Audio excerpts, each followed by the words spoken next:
नमो भगवते श्री अरविंदाय। ओम आनंदमयी चैतन्यमयी सत्यमयी परमे।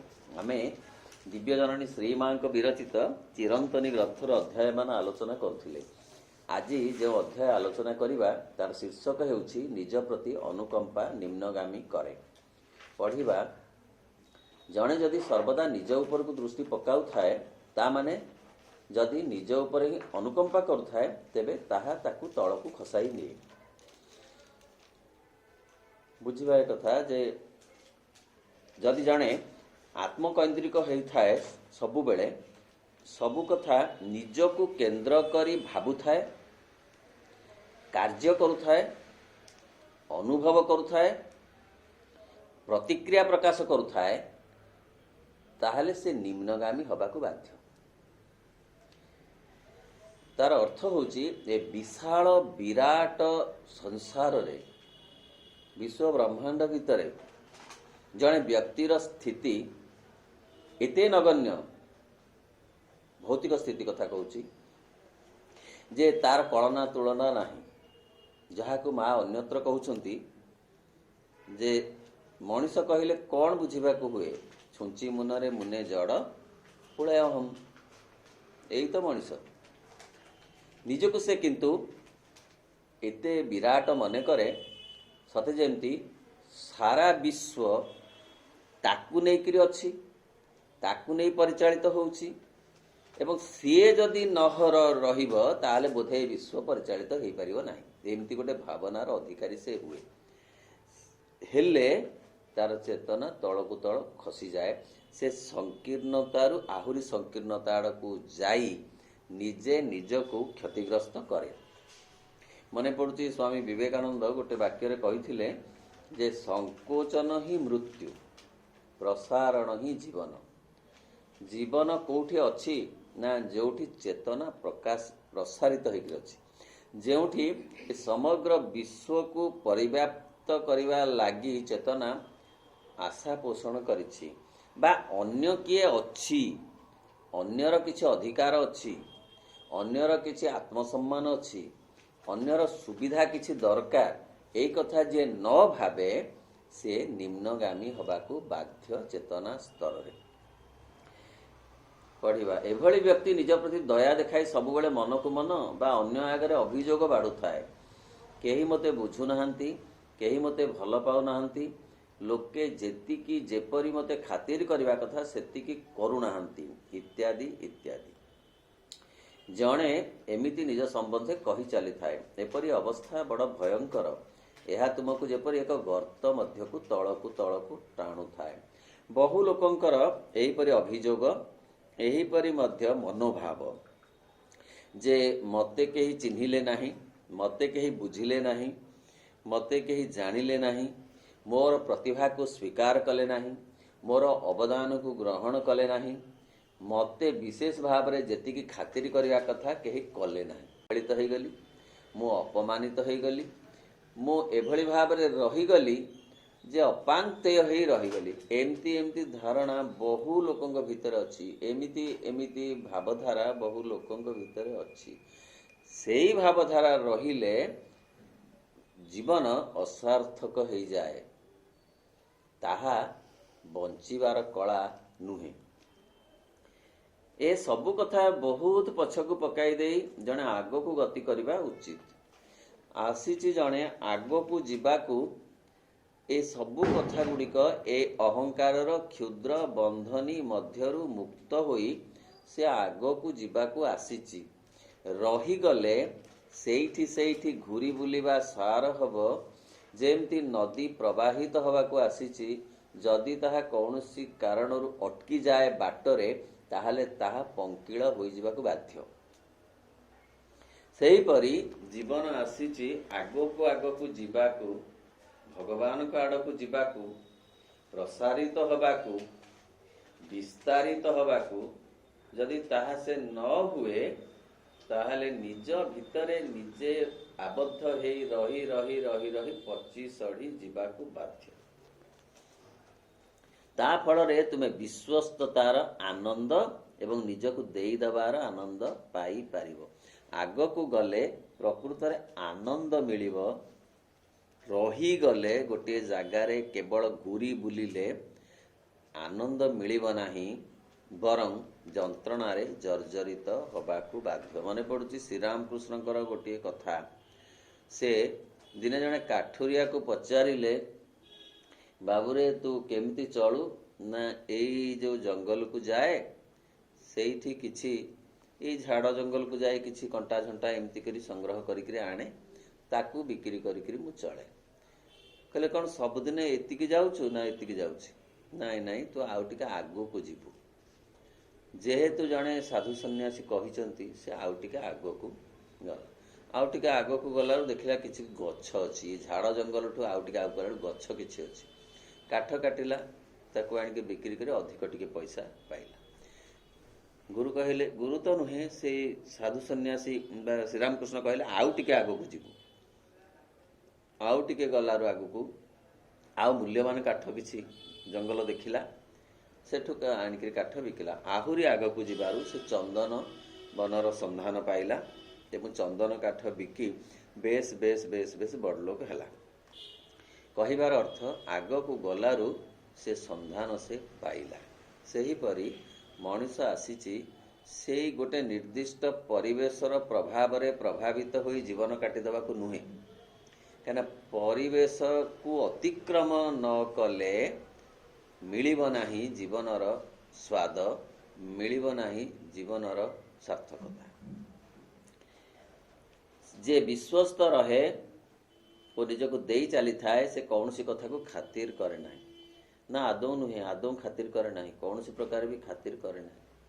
ଯିଏ ବହୁତ ବାଟ ଯିବାକୁ ଅଛି, ଯିଏ ଆଗକୁ ଯିବାକୁ ଅଛି, ତାକୁ ସାଧାରଣ ପରିବେଶ ପ୍ରତିବନ୍ଧକ ସୃଷ୍ଟି କରିପାରେନି।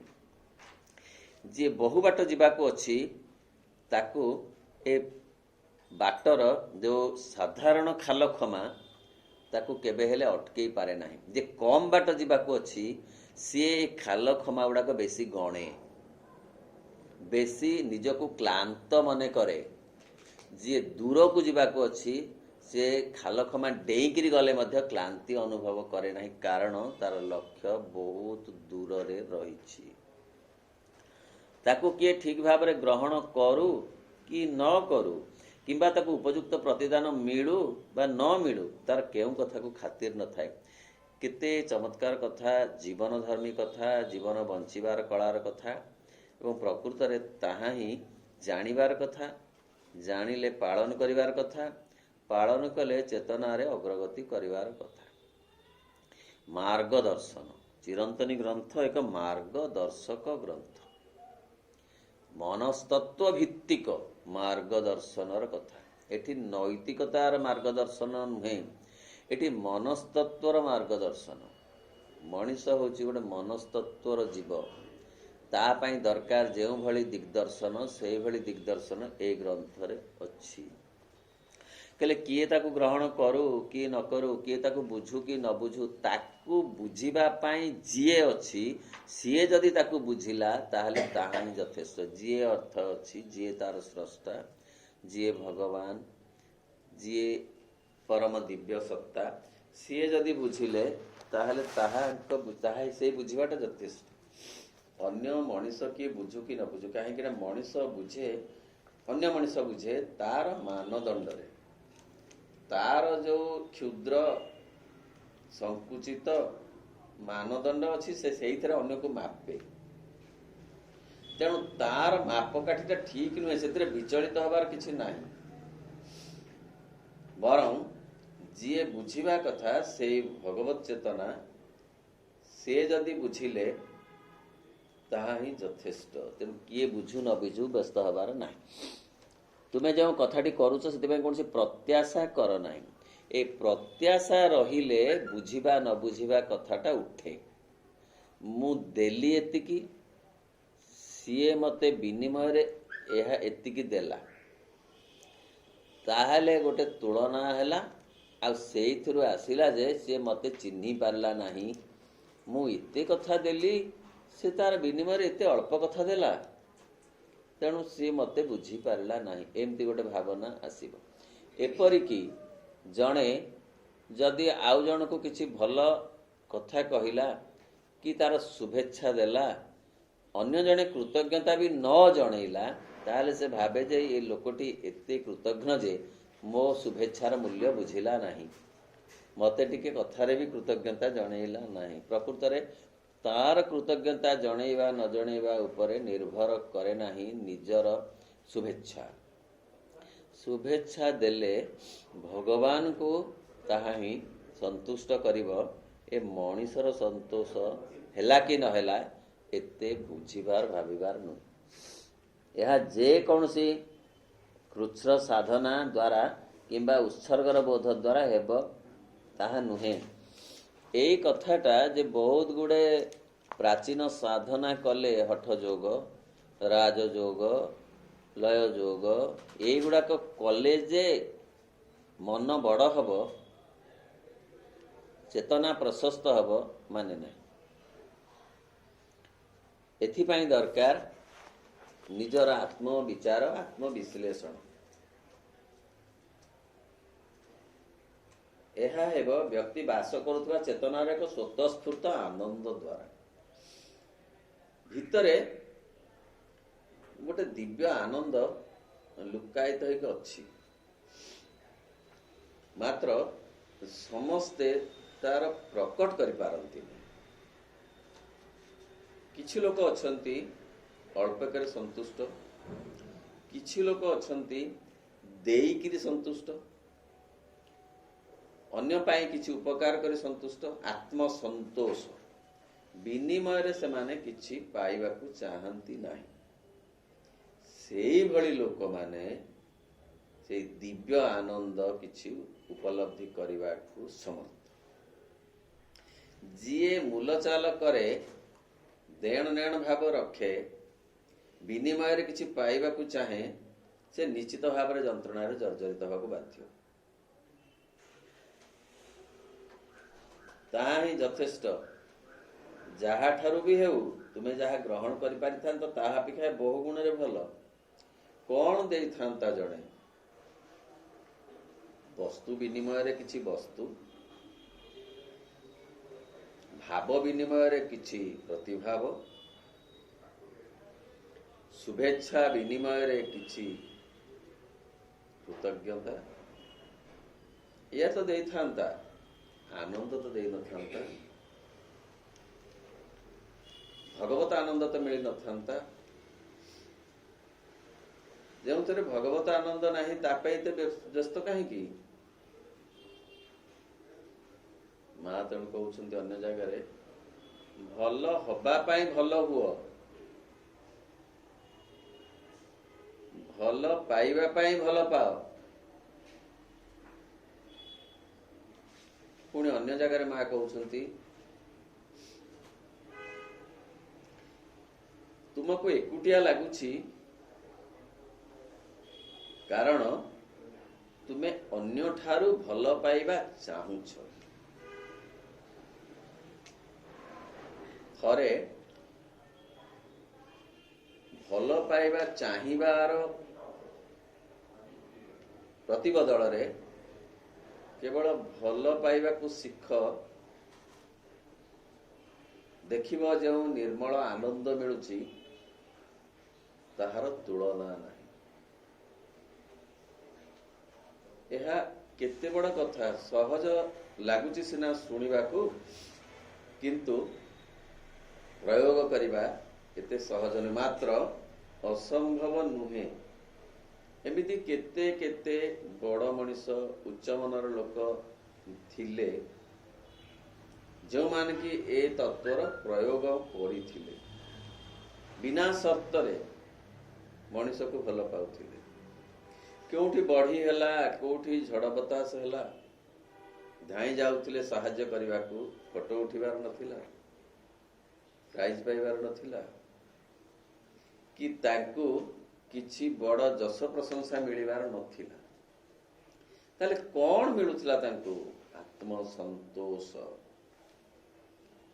ମୁଁ ଆସିଛି ପୃଥିବୀକୁ, ଯଦି ଆଉ କାହାର କିଛି ଉପକାର କରିପାରିଲି ବିନା ସର୍ତ୍ତରେ, ତାହେଲେ ଯେଉଁ ଆନନ୍ଦ ମିଳିବ, ଯେଉଁ ସନ୍ତୋଷ ମିଳିବ, ତାହା ଅକଳନୀୟ, ଅତୁଳନୀୟ ବୋଲି ସେମାନଙ୍କର ହୃଦବୋଧ ହେଇଥିଲା ବୋଲି ସେମାନେ ମଣିଷ ପାଇଁ ବିନା ସର୍ତ୍ତରେ ଏତେ କଥା କରୁଥିଲେ। ଦେଶର ସ୍ୱାଧୀନତା ପାଇଁ 12 ବର୍ଷ କେତେ କଷ୍ଟ ସହିଛନ୍ତି, କେତେ କିଏ କଳାପାଣି ଯାଇଛି ତ କିଏ ଜେଲରେ ସାରା ଜୀବନ କଟେଇଛି, ତ କାହାର ଆଙ୍ଗୁଠି କାଟି ଦିଆହେଇଛି, କେଡ଼େ ଅକଥନୀୟ ଅତ୍ୟାଚାର କରାଯାଇଛି, କେତେ ଯନ୍ତ୍ରଣାରେ ଜର୍ଜରିତ ହେବାକୁ ପଡ଼ିଛି। ବିନା ସର୍ତ୍ତରେ କିଛି ମିଳିବ ବୋଲି ନୁହେଁ। ମନେ ପଡୁଛି ଶ୍ରୀ ଅରବିନ୍ଦଙ୍କର କଥା ଲେଖିଥିଲେ ମୃଣାଳୀ ଦେବୀଙ୍କ ପାଖକୁ, ଯଦି ମୋର ମାର ଛାତି ଉପରେ ବସି ରାକ୍ଷସ ରକ୍ତପାନ କରେ ତାହେଲେ ପୁଅ ହୋଇ ମୁଁ କି ତାହା ସମ୍ଭାଳି ପାରିବି? ମୁଁ ନିଶ୍ଚିତ ଭାବରେ ମାର ସେ କଷ୍ଟ ଦୂର କରିବାକୁ ଧାଇଁ ଯିବି।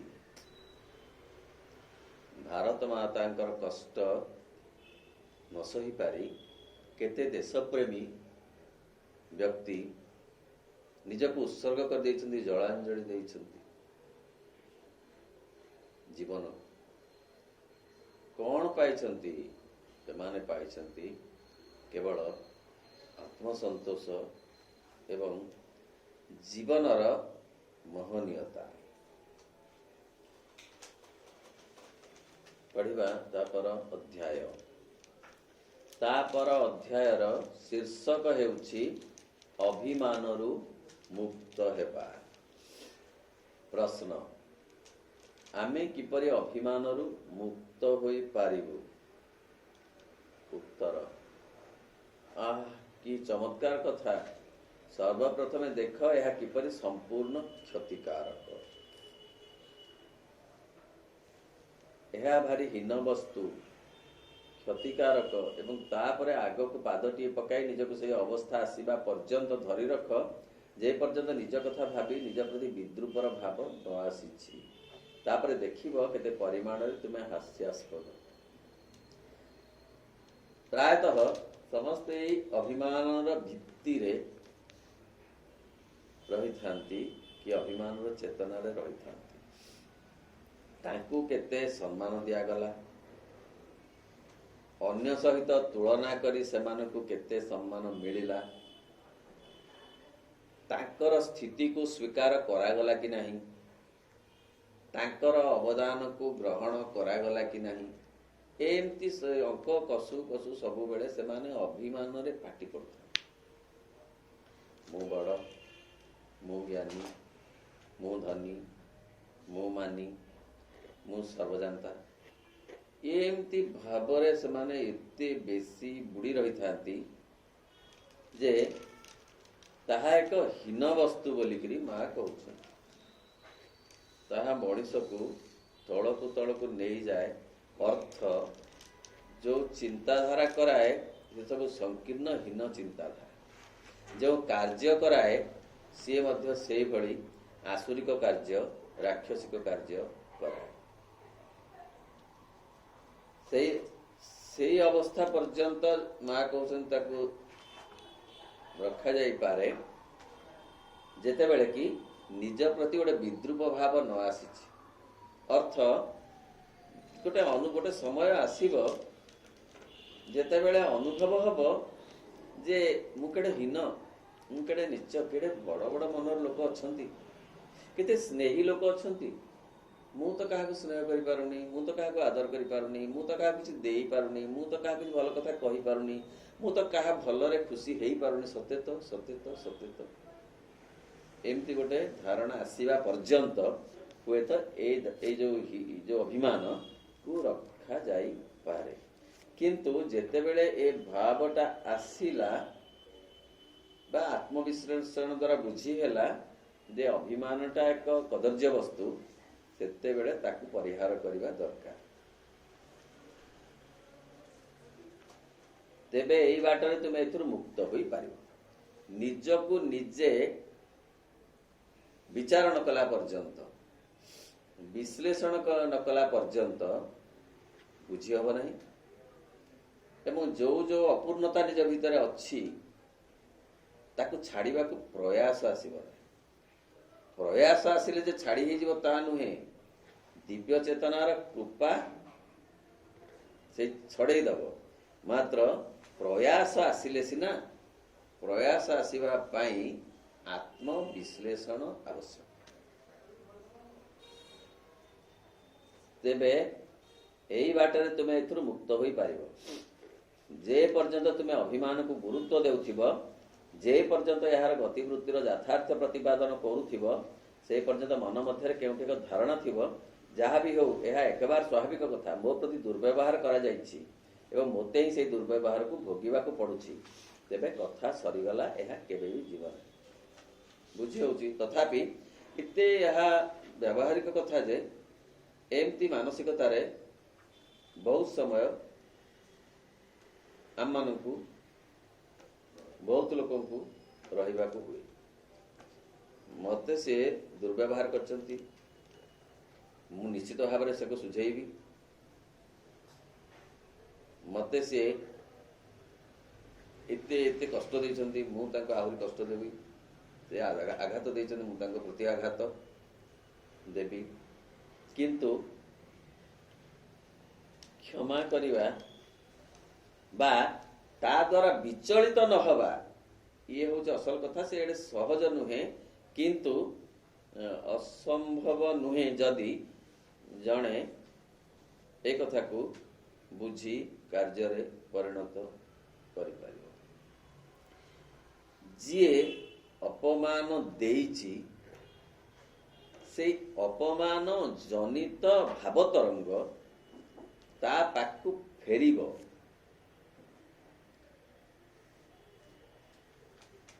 ଏକ୍ସ ୱାଇକୁ ଅପମାନ ଦେଇଛି, ୱାଇ ଅପମାନର ପ୍ରତି ଅପମାନ ଦବା ଠାରୁ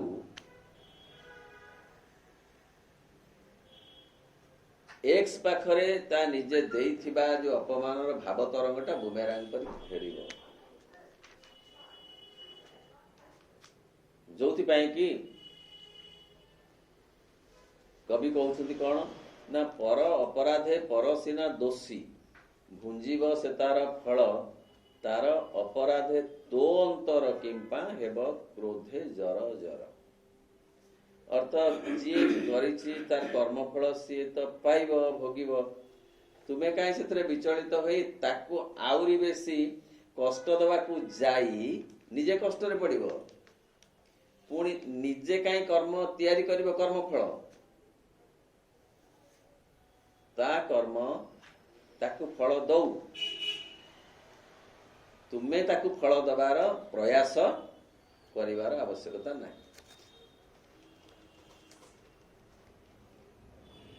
ତେବେ କଥା ସରିଗଲା, ଏହା କେବେ ବି ଯିବ ନାହିଁ।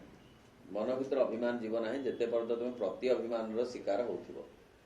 କିନ୍ତୁ ତୁମେ ଯଦି ବୁଝିବାକୁ ଆରମ୍ଭ କରିବ ଯେ ଏହା ଏକ ଦୁର୍ବଳତାର, ଏକ ହୀନମନ୍ୟତାର ଲକ୍ଷଣ, ସ୍ୱାଭାବିକ ଭାବେ ବୁଝାଯିବ ଯେ ଏହା ଏକ ମସ୍ତ ବଡ଼ ଅହଙ୍କାରର, ଏକ ମାନସିକ ସଂକୀର୍ଣ୍ଣତାର, ସର୍ବୋପରି ଏକ କ୍ଷୁଦ୍ରାଶୟତାର, କ୍ଷୁଦ୍ର ହୃଦୟର ଲକ୍ଷଣ। ତେବେ ତୁମେ ଏହା ସହ ଯୁଦ୍ଧ କରିପାରିବ।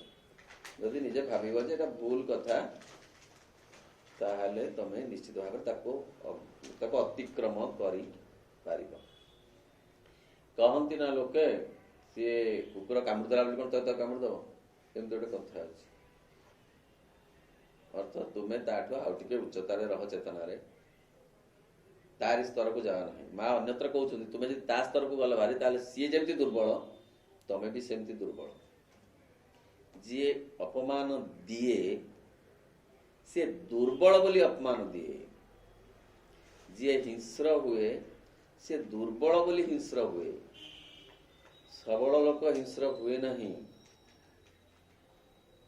ତେଣୁ ସିଏ ଦୁର୍ବଳ ବୋଲି ଆଉ ଜଣେ ଯଦି ପ୍ରତିହିଂସା ପରାୟଣ ହେଲା, ତାହେଲେ ବୁଝିବାକୁ ହବ ଯେ ସିଏ ବି ଦୁର୍ବଳ। ତେଣୁ ଦୁର୍ବଳ ଉଭୟ ହେବା କୌଣସି ଆବଶ୍ୟକତା ନାହିଁ, ଜଣେ ଅନ୍ତତଃ ସବଳ ହେବା ଦରକାର। ଯେମିତି ବୁଦ୍ଧଦେବ କହୁଥିଲେ, ଜଣେ କିଛି ଦେଲା ଆଉ ମୁଁ ଯଦି ଗ୍ରହଣ ନ କଲି ତାହେଲେ କ'ଣ ହେଲା ନା, ତା ପାଖେ ରହିଲା, ଦବା ଲୋକର ପାଖରେ ରହିଗଲା। ସେହିପରି ଜଣେ ଗାଳି ଦେଲା କି ଅପମାନ ଦେଲା, ମୁଁ ଯଦି ତାକୁ ଗ୍ରହଣ ନ କଲି ତାହେଲେ ତାରି ପାଖକୁ ଫେରିବ, ଆହୁରି ସୂକ୍ଷ୍ମ ଭାବରେ ଫେରିବ, ବୁମେରାଙ୍ଗ ହେଇ ଫେରିବ। କିନ୍ତୁ ତୁମର ଚିନ୍ତା ଏଥିସହ ଏକମତ ହେବା ଆବଶ୍ୟକ। ଯଦି ସେଠାରେ ଏକ ମନୋଭାବ ଥାଏ ଯେ ମୁଁ ଆଘାତ ପାଇଛି, ତେଣୁ ମୋତେ କଷ୍ଟ ଲାଗୁଛି, ମୁଁ କଷ୍ଟ ପାଉଛି ବୋଲି ଦେଖାଇବାକୁ ଯାଉଛି, ତେବେ ଏହା ସେଇପରି ରହୁଥିବ। ବୁଝି ହେଉଛି? ଯଦି ଜଣେ ଘାରି ହେଉଥିବ, କେଡ଼େ କଥା କହିଲା, କେମିତି କଥା କହିଲା, କାହିଁକି କହିଲା, ଏତେ ଲୋକ ଥିଲାବେଳେ କହିଲା, ମୋତେ ଏକୁଟିଆ ହେଲେ କହିଥାନ୍ତା, ମୋତେ ଏକୁଟିଆ ହେଲେ ଏ ଆଘାତ ଦେଇଥାନ୍ତା, ମୋତେ ଏକୁଟିଆ ହେଲେ ଏ ଅପମାନ ଦେଇଥାନ୍ତା, ମୁଁ କିଛି କହିନି। ଏ ଥିଲେ ଥିଲେ ଥିଲେ ବୋଲିକିରି ପୁଣି ଆମ ଶ୍ୱଶୁର ଘର ଲୋକ ଥିଲେ, ଭାଇ ଆସିଲେ, ସେଇଟା ବେଶୀ ବାଧିଲା। ଅଚିହ୍ନା ଲୋକ ଥାନ୍ତେ ବାଧି ନଥାନ୍ତା, କେତେ ବାଧିଲା। ତେଣୁ ସିଏ ତାକୁ ଘାରି ଘାରି ହେଇକିନା ବହୁତ କଷ୍ଟ ନିଜେ ପାଇଲା। ସେ କହିଲା ଆଉ କଣ କଲେ କଣ୍ଟାକୁ କଣ୍ଟାରେ କଢା ହବ। ତାପରେ ବଡ କଣ୍ଟା ସେ ଖୋଜିଲା, ଗୋଟେ କମଳା ଗଛର କଣ୍ଟା ଆଣିକି ନହେଲେ ତାକୁ ପୋଡ଼ିଲା। ସେ ଯଦି ଏଇଠିକି ଟିକେ କଣ୍ଟାରେ ପୋଡ଼ିଦେଲା, ଗୋଟେ କମଳା କଣ୍ଟା ଏଡେ ବଡ ଆଣି ତାକୁ ପୋଡ଼ିଲା। ପ୍ରତିଶୋଧ କଲା। ସେଇଆ ହେଇଛି ବର୍ତ୍ତମାନ। କାହିଁକି ନା ଅହଂ ବଢି ଯାଇଛି। ଅହଂ କାହିଁକି ବଢିଛି? ଛିଡ଼ିବ ବୋଲି, ଦୀପଟା ଲିଭିବ ବୋଲି ବେଶୀ ଜଳୁଛି। କିଏ କଣ କଥା ପଦେ କହିଲା କ୍ଷଣି ମହାଭାରତ ଯୁଦ୍ଧ ଆରମ୍ଭ ହେଇଯାଉଛି। କଥା ଆଉ ଅଲଗା। ତେଣୁ ଏ ପରିବେଶଟା ଯେମିତି ବିଷାକ୍ତ ହେଇଯାଇଛି ଅହଂ ରୂପକ ବିଷରେ। ହାତୀ ଖୋଜ ପକେଇ ଦେଇଛି ବୋଲି ମଇଳା ସବୁ ଉପରକୁ ଉଠି ଆସୁଛି, କିନ୍ତୁ ଆସ୍ତେ ଆସ୍ତେ ସେ ପୁଣି ପରିଷ୍କାର ହବ। ଯେ ଏଇ ସମୟଟା ହେଉଛି ସେପରି ସନ୍ଧି ସମୟ। ଏତେବେଳେ ଦେଖିବାକୁ ହବ, ବୁଝିବାକୁ ହବ ଏବଂ ସତର୍କ ରହିବାକୁ ହବ ନିଜ ପ୍ରତି, ନିଜ ପରିବେଶ ପ୍ରତି। ଶ୍ରୀ ଅରବିନ୍ଦ କହୁଛନ୍ତି ଯେ ମୁଁ ଦେଖିପାରୁଛି, ହାଲକା କଥା ସବୁ ଉପରକୁ ଉଠି ଆସିବ, ନିଦା କଥା ସବୁ ରସାତଳଗାମୀ ହୋଇଯିବ। ଉଦାହରଣ ତ ଦରକାର ନାହିଁ, ଟିଭି ଖୋଲନ୍ତୁ, ଗଣମାଧ୍ୟମ ନ୍ୟୁଜ୍ ପେପର ଦେଖନ୍ତୁ, ଏତେ ହାଲକା କଥା ଯୋଉଗୁଡାକ ଅଦରକାରୀ, ହାଲକା, ଗୋଟେ ବ୍ୟକ୍ତିଗତ, କାହାର ଗୋଟେ ବ୍ୟକ୍ତିଗତ କଣ କଥାଟେ, ସେ କାହାର ଗୋଟେ ବାହାଘରର ନିମନ୍ତ୍ରଣ ପତ୍ରଟେ, ସେ ହାଇଲାଇଟ ହେଇଯାଉଛି। ବାହାଘର ଯେମିତି ନଥିଲା 1000 ବର୍ଷ ତଳେ, 100 ବର୍ଷ ତଳେ, XYZ ର ସେ ଟିକେ ଟିକେ କଣ ଜଣାଶୁଣା ହେଇଯାଇଛି କୌଣସି କାରଣରୁ, ଯିଏ ବି ହଉ, ତାର ବାହାଘରର କାର୍ଡଟା କେତେ ଖର୍ଚ୍ଚ ହେଲା, କେମିତି ବରଯାତ୍ରୀ ଆସିଲେ, କେତେ ସେ ମାଳ, XYZ, କାହା କଥା କହୁନା, ଯୋଉ କଥା। କିନ୍ତୁ ଜଣେ ସାଧୁ ସନ୍ନ୍ୟାସୀଙ୍କର ଯୋଉ ଅନୁଭବ, ବା କାହାର ଗୋଟେ ବ୍ୟକ୍ତିଗତ ସାଧାରଣ ଘଟଣାରେ କୋଉଠି କଳକଜିଆ କଣ ହେଇଛି ସେଗୁଡା ବି ହାଇଲାଇଟ ହେଇଯାଉଛି। ଖାଲି ବାହାଘର କଥା ନାହିଁ, ଗୋଟେ ଯୋଉ ଅନୁଷ୍ଠାନ କି ସାଧାରଣ ଏମିତି ହଉଛି। ଖୁବ ବିରାଟ କଥା ଗୁଡାକ କୁଆଡେ ଯାଉଛି ଭାରି, ଯୋଉଗୁଡାକ ପଥ ପ୍ରଦର୍ଶକ ହୁଅନ୍ତା ଯାଉଛି ଭାରି, ଯୋଉଗୁଡାକ ଟିକି ଟିକି କଥା, କାହାର ବ୍ୟକ୍ତିଗତ କଥା, ସିଏ କୋଉ ଲେବୁଲରେ ଟିକେ ପ୍ରତିଷ୍ଠିତ ହେଇଯାଇଛି, କୋଉ ଭିନ୍ନ ଭିନ୍ନ ଲେବୁଲରେ, ତାକୁ ଯେ ସମସ୍ତେ ସେଗୁଡାକ ଜାଣିବା ନିହାତି ଦରକାର ଏମିତି ବୋଲି ନୁହେଁ କଥା। ଯାହା ହଉ ଏଇ ଅବସ୍ଥା ହେଇଛି, କିନ୍ତୁ ଶ୍ରୀ ଅରବିନ୍ଦ କହୁଛନ୍ତି ଯେ ସେଥିପାଇଁ କି ବିଚଳିତ ହେବାର ନୁହେଁ, କାରଣ ପରଦା ଅନ୍ତରାଳରେ ପ୍ରସ୍ତୁତ ହେଉଛି ପ୍ରକୃତରେ ଯାହା ଘଟିବାକୁ ଅଛି ଭଲ କଥା। ମାନସିକ, ମୁଁ ଆଘାତ ପାଇଛି, ପ୍ରକୃତରେ ଏଇ ଅହଙ୍କାରଟା ବେଶୀ ବଢି ଯାଇଛି ବର୍ତ୍ତମାନ ସମସ୍ତଙ୍କ ଭିତରେ। ବିଭିନ୍ନ ପ୍ରକାର ଯଶର ଅହଙ୍କାର ହଉ, ପ୍ରଶଂସାର ଅହଙ୍କାର ହଉ, ପ୍ରତିଷ୍ଠାର ଅହଙ୍କାର ହଉ କେମିତି ହେଲେ କେମିତି, ଏସବୁ ଅତି ସାମାନ୍ୟ ସାମାନ୍ୟ କଥା ଗୁଡ଼ାକ ମଣିଷ ବେଶୀ ଗୁରୁତ୍ୱ ଦେଉଛି। ଦ୍ୱିତୀୟ କଥା ହେଉଛି ଅଭିମାନରୁ ମୁକ୍ତ ହେବା। 2, କେତେକ ଲୋକ ଅଛନ୍ତି ଯେଉଁମାନେ ନିଜ ଭିତରେ ଗୋଟେ ପ୍ରତିହିଂସାର ମନୋଭାବ ପୋଷଣ କରିଥାନ୍ତି। ସେମାନେ କହନ୍ତି ମୋତେ ସମସ୍ତେ ଜଳେଇ ପୋଡ଼େଇ ମାରିଛନ୍ତି, ମୁଁ ବି ସମସ୍ତଙ୍କୁ ଜଳେଇ ପୋଡ଼େଇ ମାରିବି। ଏହା ଅତ୍ୟନ୍ତ କୁତ୍ସିତ ମନୋଭାବ। ବୁଝି ହେଉଛି, ଆମର ତ ଆଲୋଚନା ହେଲା। ପ୍ରକୃତରେ ଲୋକମାନଙ୍କ ଦୃଷ୍ଟିରେ ଏହା ପଡ଼େ ଓ ଏପରି ମନୋଭାବ ଆଦୌ ରହିବା ଉଚିତ ନୁହେଁ। ଯଦିଓ ଏହାକୁ ରୋକିବା ସବୁବେଳେ ସହଜ ନୁହେଁ। ଏତେ ସହଜ ନୁହେଁ ଏ ମନୋଭାବଟାକୁ ଅତିକ୍ରମ କରିବା, କିନ୍ତୁ ଏହା ହିଁ ତ ସାଧନା। ସାଧନା ଅର୍ଥ କ'ଣ? ଭଗବାନଙ୍କ ଆଡ଼କୁ ପାଦେ ପାଦେ ଯିବା। ଭଗବାନଙ୍କ ଆଡ଼କୁ ନ ଗଲେ କ୍ଷତି କ'ଣ? ନା କ୍ଷତି ହେଉଛି ଗୋଟେ ଜାଗାରେ ରହିଗଲେ ସେଇଠି ପଚି ସଢ଼ିଯିବା। ପ୍ରବାହିତ ହେଲେ ନିର୍ମଳ ଭାବରେ ଆଗକୁ ଯିବା। ପ୍ରବାହିତ ହେବା ଅର୍ଥ ପଛକୁ କେହି ପ୍ରବାହିତ ହୁଏନି। ନଦୀ କ'ଣ ପଛକୁ ପ୍ରବାହିତ ହୁଏ? ଝରଣା କ'ଣ ପଛକୁ ପ୍ରବାହିତ ହୁଏ? ପ୍ରବାହିତ ଶବ୍ଦର ଅର୍ଥ ହେଉଛି ଆଗକୁ ଯିବା। ତେଣୁ ଜୀବନ ଆସିଛି ପ୍ରବାହିତ ହେବାକୁ, ଆଗକୁ ଯିବାକୁ। ଗତ ଜନ୍ମରେ ଯେଉଁ ଚେତନାରେ ଥିଲା, ଏ ଜନ୍ମରେ ଯେଉଁ ଚେତନାରେ ଅଛି ତାଠୁ, ଗତ ଜନ୍ମ କଥା ଆମେ ଜାଣିନୁ, କିନ୍ତୁ ଏ ଜନ୍ମରେ ଯେଉଁ ଚେତନାରେ ଆମେ ଅଛି ତାଠୁ ଟିକେ ଆଗକୁ ଯିବାକୁ ଅଛି। ସେଥିପାଇଁ ଦରକାର ଆତ୍ମବିଚାର, ଆତ୍ମବିଶ୍ଳେଷଣ, ଭଗବତ ଚିନ୍ତନ, ପ୍ରସାରତା, ଶ୍ରଦ୍ଧା, ସ୍ନେହ, ଦୟା, ଯେଉଁ କଥା ଭଗବତ ସତ୍ୱ ଗୁଣର ଅଧିକାରୀ ଅନ୍ତତଃ ଅତି କମରେ ହେବା ଦରକାର। ରୋକିବା ସବୁବେଳେ ସହଜ ନୁହେଁ। ଏହା ଜଣାଇ ଦିଏ ଯେ ତୁମ ପ୍ରକୃତିରେ ଅତ୍ୟନ୍ତ କ୍ଷୁଦ୍ରତା ଅଛି। ଏହି ମନୋଭାବ ଖୁବ ଆବେଗମୂଳକ ହୋଇପାରେ, ଉତ୍ତେଜନାମୂଳକ ହୋଇପାରେ, ଏପରିକି ଗଭୀର ମଧ୍ୟ ହୋଇପାରେ, କିନ୍ତୁ ଏହା କ୍ଷୁଦ୍ର ମନୋଭାବ। ଯେ ସିଏ ଯେସାକୁ ତେସା ମନୋଭାବ, ଅତି କ୍ଷୁଦ୍ର ମନୋଭାବ ସାଧାରଣ ଜୀବନରେ। ଏପରିକି ମା ମଧ୍ୟ କହୁଛନ୍ତି, ତମେ ଜଣକ ଠାରୁ ତମକୁ ଭୁଲ ବୁଝିଥିବା, ଗାଳି ଦଉଥିବା ଲୋକର କଥା ଶୁଣିଲ, ତାହେଲେ ମୁକାବିଲା କରିବାକୁ ଯାଅ ନାହିଁ। ଆଉ ଟିକେ କହିଲେ ହବ, ଏକ୍ସ ଠାରୁ ୱାଇ ଶୁଣିଲେ ଯେ ଜେଡ୍ ତାଙ୍କୁ ଗାଳି ଦେଉଛନ୍ତି, କେମନ୍ତ କେମନ୍ତ କହି ମାଡ଼ି ଯାଅ ନାହିଁ।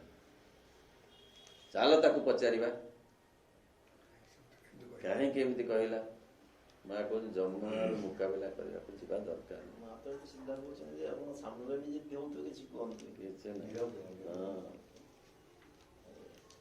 କିନ୍ତୁ ଏହା ଅତି କ୍ଷୁଦ୍ର ମନୋଭାବ। ଏହା ତୁମ ନିଜ ଉପରକୁ ଫେରି ଆସେ। ସେ ଯାହା ହେଉ, ଏହା ଅତ୍ୟନ୍ତ କ୍ଷୁଦ୍ରତା। ତୁମ ପ୍ରକୃତିର ଏହା ଏକ ଛୋଟ ପଣିଆ।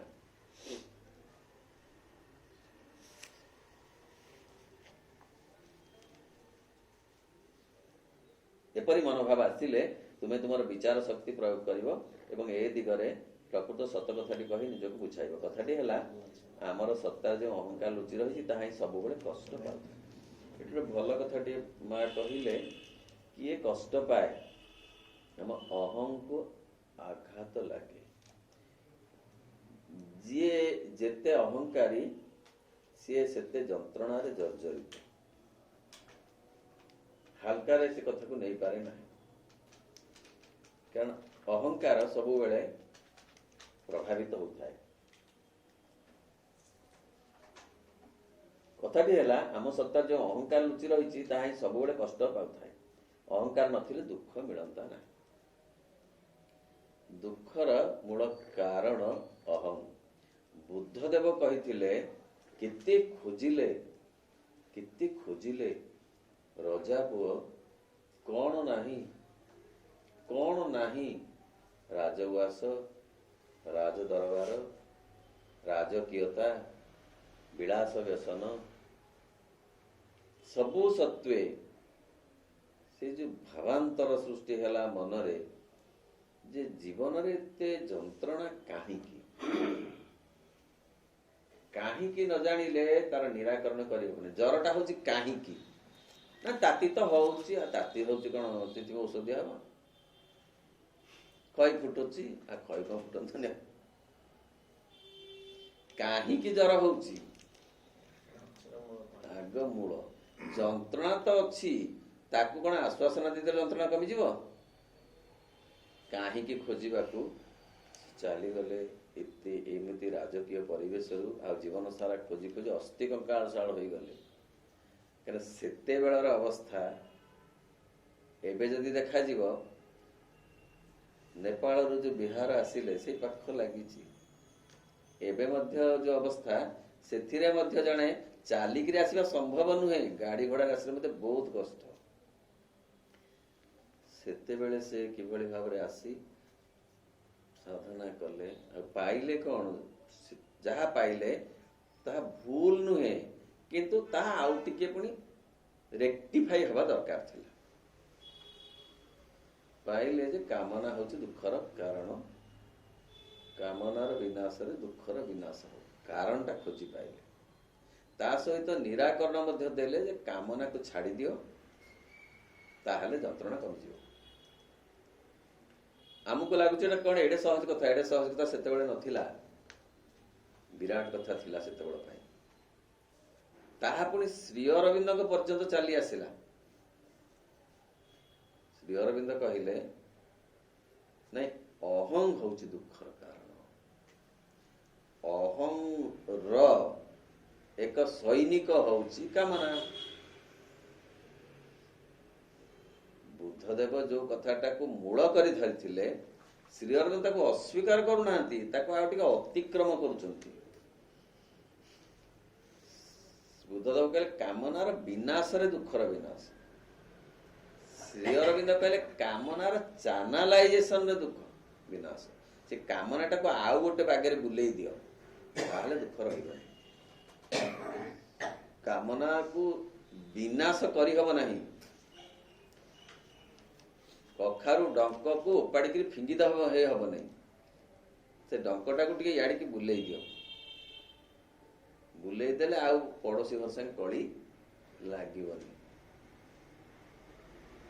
ଯଦି ଏଇ କଖାରୁ ଯୋଗୁ କଳି ଲାଗୁଛି, କଖାରୁ ଉପାଡ଼ି ଦିଅ, ମୂଳରୁ ଯାଉ, ମୂଳ ମାଇଲେ ଜୀବସରୀ।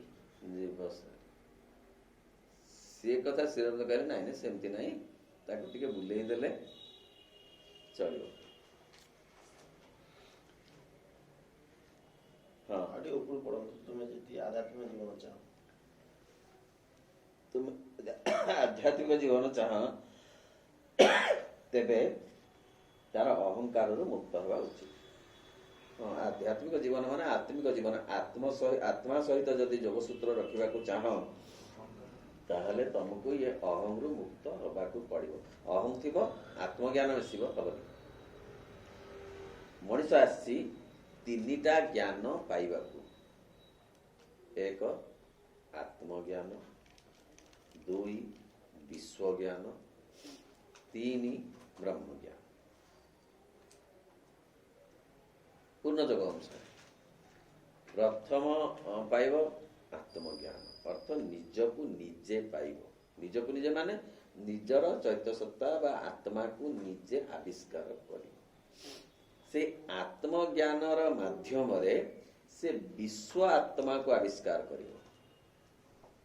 ମା ଲେଖୁଛନ୍ତି ଯେ ବ୍ୟକ୍ତି ଆତ୍ମା ମାଧ୍ୟମରେ ବିଶ୍ୱ ଆତ୍ମାକୁ ଅନୁଭବ କରିହେବ। ମନ ଦ୍ୱାରା ନୁହେଁ, ପ୍ରାଣ ଦ୍ୱାରା ତ ଜମା ନୁହେଁ। ବିଶ୍ୱ ଆତ୍ମାକୁ ପ୍ରାଣ ଦ୍ୱାରା ଜମା ନୁହେଁ, ଶରୀର ଦ୍ୱାରା ଛାଡ଼। ତାହେଲେ ବ୍ୟକ୍ତି ଆତ୍ମା ଆଗ ଆବିଷ୍କୃତ ହେବା ଦରକାର। ଆଧ୍ୟାତ୍ମିକ ଜୀବନ ଆରମ୍ଭ ହେବ ସେ ଆତ୍ମ ଆବିଷ୍କାରରୁ। ତିନି ପ୍ରକାର ଜ୍ଞାନ ଆମକୁ ଦରକାର। ଆତ୍ମଜ୍ଞାନ ହେଉଛି ପ୍ରଥମ। ହେଲେ ଆତ୍ମଜ୍ଞାନ ପାଇବାକୁ ହେଲେ ଆମିଷ ଛାଡ଼ିବା ଏଥିରେ କଥା ପଡ଼ିନି। ଆମିଷ ନ ଖାଇଲେ ଆତ୍ମଜ୍ଞାନ ଆସିବନି। କି ପ୍ରାଚୀନର ଧାରାର ଯୋଉ ବିଧି ବ୍ୟବସ୍ଥାକୁ କେବଳ ଆଜ ଇଟ୍ ଇଜ ପାଳନ କରିଦେଲେ ଯେ ଆତ୍ମଜ୍ଞାନ ଆସିବ, ସେ କଥା ନୁହେଁ। ପ୍ରାଚୀନ ଧାରା ଠିକ, କିନ୍ତୁ ତାକୁ ଯଦି ସେଇଭଳି ଭାବରେ ସାଧାରଣ ଭାବରେ ଗ୍ରହଣ କରିଲେ ହବନି। ଏକ୍ସ ଏଇ ଚେୟାରରେ ବସି ବଡ ହେଇଛନ୍ତି, ୱାଇ ଯାଇକିରି ସବୁଦିନ ସେଇ ଚେୟାର ଉପରେ ଡ୍ୟାନ୍ସ କଲା ବସିକିରି, ବଡ ହେଇଯିବ। ସିଏ ସେଇଆ, ସେ ବଡ ମହାପୁରୁଷ ସେଇଆ ଖାଉଥିଲେ, ତାହେଲେ ସେ ସେଇଆ ଖାଇକିରି ବଡ ମହାପୁରୁଷ ହେଇଯିବ? ସେମିତି କଥା ନୁହେଁ। ପୂର୍ଣ୍ଣ ଯୋଗରେ ଅହଂକୁ ଛାଡ଼ିଲେ ହବ। ଆଉ ଅହଂକୁ ଚିହ୍ନିବା ହିଁ ବଡ କଥା। ଛାଡ଼ିବା ତ ମାଙ୍କ କୃପାରେ ସମ୍ଭବ। ସିଏ ଏଭଳି ଭାବରେ ଆସିବ ଯେ ତାକୁ ଚିହ୍ନିବା କଷ୍ଟ। ସତ୍ୱ ଗୁଣର ବି ଅହଂ ଅଛି। ସେ କଥା କହିଲେ ଯେ ଆଧ୍ୟାତ୍ମିକ ଜୀବନ ଚାହ, ଅହଂରୁ ମୁକ୍ତ ହେବା ଦରକାର। ଏପରି ଅବସ୍ଥାରେ ତୁମର ପ୍ରଥମ କରଣୀୟ ହେଲା, ତୁମେ ଯେଉଁ କଷ୍ଟ ଅନୁଭବ କରୁଛ ତାର କାର୍ଯ୍ୟ କାରଣକୁ ସିଧା ଭାବେ ଦେଖ। କାହିଁକି ମତେ କଷ୍ଟ ଲାଗୁଛି? ତାଙ୍କର ତ ଏତେ ଉନ୍ନତି ହେଲା, ମତେ କାହିଁକି କଷ୍ଟ ଲାଗୁଛି? ଲାଗୁଛି ତ, କାହିଁକି ଲାଗୁଛି? ସେ କାହିଁ ପାଇଲେ, ସେ କାହିଁ ପାଇଲେ, ତାଙ୍କ ପିଲାମାନେ କାହିଁକି ବଡ ହେଲେ, ଏକାଠି ତ ପଢୁଥିଲା ଆମ ପିଲାଙ୍କ ସାଙ୍ଗରେ, ସିଏ କେମିତି ପାଇଲା, ଗଲତି କଣ କରିଛି? ନିଶ୍ଚୟ ଗୋଲମାଲ କରିଛି। ଆମ ପିଲା ତ ତାଠୁ ଭଲ ପଢେ। କାହିଁକି? ସେ କାହିଁକିଟା ଖୋଜିବା ଦରକାର। ବୁଝିବାକୁ ହବ, କାହିଁକିଟା ଖୋଜି ଖୋଜି ପ୍ରାୟ କେହି ପାଆନ୍ତି ନାହିଁ, ପ୍ରାୟ କେହି ପାଆନ୍ତି ନାହିଁ। କିନ୍ତୁ ଏଇ ପାଠ ପଢିଥିଲେ ସେ କଥାଟା ମିଳିଯିବ। କାହିଁକିଟା ମିଳିଯିବ। ନିରାକରଣ ଆଉ ଗୋଟେ କଥା। କାରଣ ଅହଂ ଭିତରେ ଅଛି। ସେଇ ଅହଂ ଏଇଭଳି ଭାବରେ ଈର୍ଷା ଆଣି ଦଉଛି, ଅସହିଷ୍ଣୁତା, ପରଶ୍ରୀ କାତରତା, ଏଇଗୁଡାକ ଅହଂ ଆଣିଦିଏ। ଏଗୁଡାକ ଅହଂର ଗୋଟେ ଗୋଟେ ଦିଗ। ଏଇ ଅବସ୍ଥାରେ ତୁମେ ଆଗ କାରଣକୁ ସିଧା ଭାବେ ଦେଖ, ତେବେ ତୁମେ ଦେଖିପାରିବ ଯେ ପୁରାପୁରି ଏହା ଏକ କ୍ଷୁଦ୍ର ଅହଂର ହିଁ ପ୍ରକାଶ। ତାପରେ ସେ ସ୍ଥାନକୁ ଓହଳାଇ ସଫା କର। ଏ ହଉଛି ପାଠ। ଏ ଉପଦେଶ ନୁହଁ, ଇଏ ହଉଛି ମାର୍ଗଦର୍ଶନ, ନିର୍ଦ୍ଦିଷ୍ଟ ମାର୍ଗଦର୍ଶନ। ଯେ ଆମ ଭିତରେ ଏଇ କଥା ଗୁଡିକ ଅଛି, ଆମ ଭିତରେ ଅହଂ ଅଛି। ଜାଣିବୁ କେମିତି? କ୍ରୋଧରୁ, ଈର୍ଷାରୁ, ହିଂସାରୁ, ସ୍ୱାର୍ଥପରତାରୁ, ଠକାମିରୁ, ଛଳନାରୁ, ମିଥ୍ୟାରୁ, ଏମିତି କେତେ ଭାଗ ଅଛି। ଆମେ ଯେତିକି ଜାଣୁ, ଆଉ ତ କେତେ ଅଛି। ଏଇଗୁଡାକ ହଉଛି ତାର ଚିହ୍ନ। ଯଦି ଏଇ କଥା ଗୁଡାକ ପ୍ରକଟ ହଉଛି ଆମ ଭିତରେ, ତାହେଲେ ଜାଣିବାକୁ ହବ ଯେ ଅହଂ ଏଗୁଡିକ ପ୍ରକଟ କରୁଛି। ହେଲେ ସେଗୁଡିକ କାଢିବା ଆଗ ଦରକାର। ମାଠିଆରେ ମଇଳା ପାଣି ଅଛି, ତାକୁ ଆଗ କାଢିବା ଦରକାର। ମାଠିଆଟାକୁ ସଫା କରିବା ଦରକାର। ତେବେ ଯାଇକିରି ଭଲ ପାଣି ତା ଦେହରେ ରହିପାରିବ। ଆମେ ଭାବିବା ଯେ ସେ ମଇଳା ପାଣି ଥାଉ, ତା ଦେହରେ ଭଲ ପାଣି ବି ରହୁ, ହବନି। ସେ ପାଣି ହବନି, ରହିପାରିବ, ସେମିତି ହବନି। ଅନ୍ଧାର ବି ଥାଉ, ତା ଦେହରେ ଆଲୋକ ଆସୁଥାଉ, ହବନି। ଏକାଠି ଦିଟା ଯାକ କଥା ରହିବ ନାହିଁ, ରହିପାରିବ ନାହିଁ। ତାର କାର୍ଯ୍ୟକାରଣ ସେ ସ୍ଥାନକୁ ଓଳାଇକି ସଫା କର।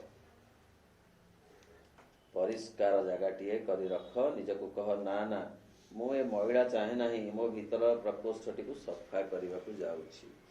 ଏଇ ହଉଛି ପ୍ରକୃତରେ ଜୀବନ ଚିନ୍ତା, ଜୀବନ ଧର୍ମିତା। ଯାହା ଅସଲ କଥା ଜାଣିବା ପାଇଁ ଜୀବନରେ ବହୁ ଲୋକ ଏ ସମାଜରେ ଅଛନ୍ତି, ଧନୀ ଭାବରେ, ତଥାକଥିତ ଜ୍ଞାନୀ ଭାବରେ, ଡିଗ୍ରୀଧାରୀ ଭାବରେ, କ୍ଷମତାସୀନ ଭାବରେ, କିନ୍ତୁ ଏଇ କଥା ସବୁ ଜାଣି ନାହାନ୍ତି। ଯେତେ ଯେତେ ପ୍ରବଚନ ଆମେ ଶୁଣୁଛୁ, ହୁଏତ ଏଇ ମୂଳ କଥାକୁ ଜାଣିବା ସମ୍ଭବ ହଉନାହିଁ। ବରଂ ପ୍ରବଚନରେ କୁହାଯାଉଛି ଯେ ଏସବୁ ଅନିତ୍ୟ, ଅସତ୍ୟ, ମୋହ, ମାୟା, ଯାକୁ ଛାଡ଼ି ଦିଅ, ତୁମେ ସତ୍ୟ, ଅସଲ କଥା ସବୁ ତୁମେ ଅସଲ କଥାଟିକୁ ପରମାତ୍ମାକୁ ପାଇବ। ଛାଡ଼ି ହଉଛି କି? ଛାଡ଼ି ହଉନି। ତା ଅର୍ଥ ଇଏ ଗୁଡ଼ିକ ପୂର୍ଣ୍ଣ ଅସତ୍ୟ ନୁହେଁ ବୋଲି ଛାଡ଼ି ହଉନାହିଁ। ଧନୁଟି ପୂର୍ଣ୍ଣ ଅସତ୍ୟ ନୁହେଁ, ଛାଡ଼ି ହବ କି? ଛାଡ଼ି ହେଲା କି? ସାମାଜିକ ଜୀବନଟା ପୂର୍ଣ୍ଣ ଅସତ୍ୟ ନୁହେଁ, ଛାଡ଼ି ହେଲା କି? ତାହେଲେ ଗୋଟେ ସତ୍ୟ ଭିତରେ କଣ ଅଛି ବୋଲି ତ ଛାଡ଼ି ହଉନାହିଁ। ନହେଲେ ଶୁଣିଲା ମାତ୍ରକେ ତ ତାର ପ୍ରତିକ୍ରିୟାରେ ସବୁ ଛାଡ଼ି ହେଇଯାଆନ୍ତା। ଶ୍ରୀ ଅରବିନ୍ଦ କହୁଛନ୍ତି ଯେ ଏହା ଭିତରେ ବି ଗୋଟେ ସତ୍ୟ ଅଛି, ଏହା ମୋହ ନୁହେଁ। କଣ ମୋହ ନୁହେଁ? ଧନ ଅର୍ଜନ, ଯଶ ଅର୍ଜନ, ନିଜକୁ କୌଣସି ଗୋଟେ କାର୍ଯ୍ୟରେ ଲଗେଇ ରଖିବା। ମୋହ ହେ ମିଥ୍ୟା, ହେ ଅର୍ଥ କଣ? ସବୁ ମିଥ୍ୟା। ମାନେ ଚାକିରି ବି ମିଥ୍ୟା, ଚାଷ ବି ମିଥ୍ୟା, ବ୍ୟବସାୟ ବି ମିଥ୍ୟା, ପରିବାର ବି ମିଥ୍ୟା, ସମାଜ ବି ମିଥ୍ୟା, ସବୁ ତ ମିଥ୍ୟା।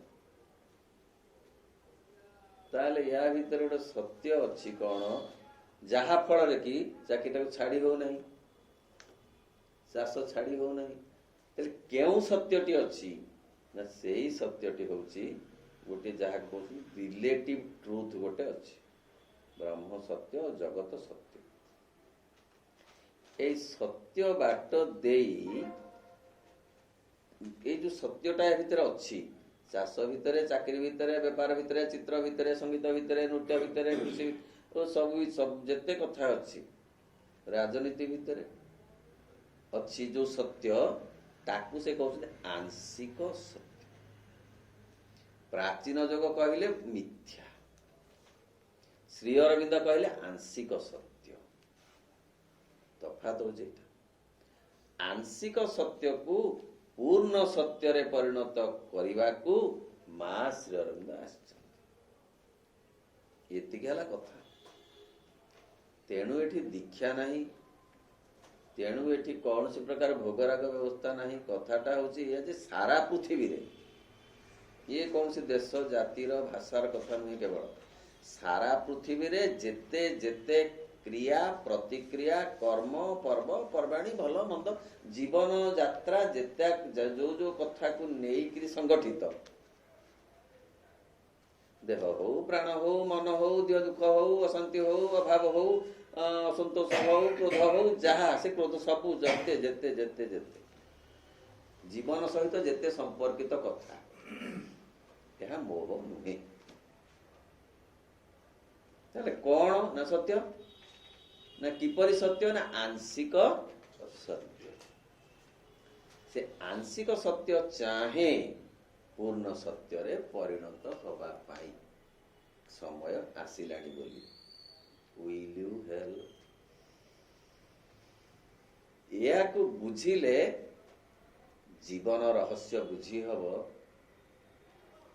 କ୍ରୋଧର ଆବଶ୍ୟକତା ଅଛି, ବୁଝି ହବ। କ୍ରୋଧକୁ ଛାଡ଼ିବା ବେଳ ଆସିଲାଣି ବୋଲିକିରି ମଧ୍ୟ ବୁଝି ହବ। କ୍ରୋଧକୁ ଘୃଣା କଲେ ହବନି, କ୍ରୋଧକୁ ଚ୍ୟାନେଲାଇଜ କରିବାକୁ ପଡ଼ିବ। ଅର୍ଥ ନିଜର ବଦଗୁଣ ଉପରେ କ୍ରୋଧ କରିବାକୁ ପଡ଼ିବ, ଫଳରେ ତାକୁ ଅତିକ୍ରମ କରିହେବ। ତେଣୁ ଶ୍ରୀ ଅରବିନ୍ଦଙ୍କ କଥା ଏଇଆ, ଦେଶ ଜାତି ନିର୍ବିଶେଷରେ ସମଗ୍ର ପୃଥିବୀ। ତେଣୁ ମଇଳା ସଫା କରେ। ମା ଅନ୍ୟତ୍ର କହୁଛନ୍ତି, କେହି କଣ ମଇଳା ଗୋଡରେ ମନ୍ଦିରକୁ ଯାଏ କି? ସଫା ଗୋଡରେ ମନ୍ଦିରକୁ ଯିବାକୁ ହୁଏ। ଠିକ୍ ସେହିପରି ସଫା ମନରେ ଭଗବତ ଚେତନା ଆଡ଼ିକି ଯିବାକୁ ହବ। ମଇଳା ମନ ନେଲେ ହବନି। ମନରେ ତ ମଇଳା ଅଛି, ବିଭିନ୍ନ କାରଣରୁ ଅଛି। ଜନ୍ମ ପରେ ଜନ୍ମ ଅତିକ୍ରମ କଲା ବେଳେ କର୍ମଫଳ ଭାବରେ ମଇଳା ଆସିଛି। ପୁଣି ଯେତେ ଯେତେ ସ୍ପେସିସ୍ ଏଇ ମଣିଷ ଆସିଛି,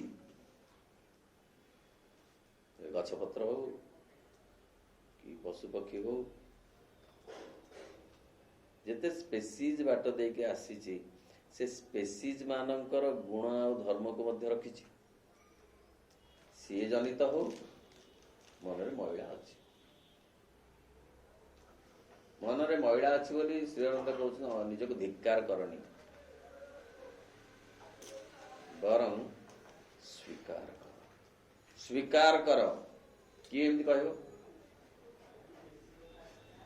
ଯେ ହଁ ମୋ ମନ ଭିତରେ ମଇଳା ଅଛି? ସ୍ୱୀକାର କଲା ପରେ ତାକୁ ଅତିକ୍ରମ କରିବାକୁ ମାଙ୍କୁ ପ୍ରାର୍ଥନା କର।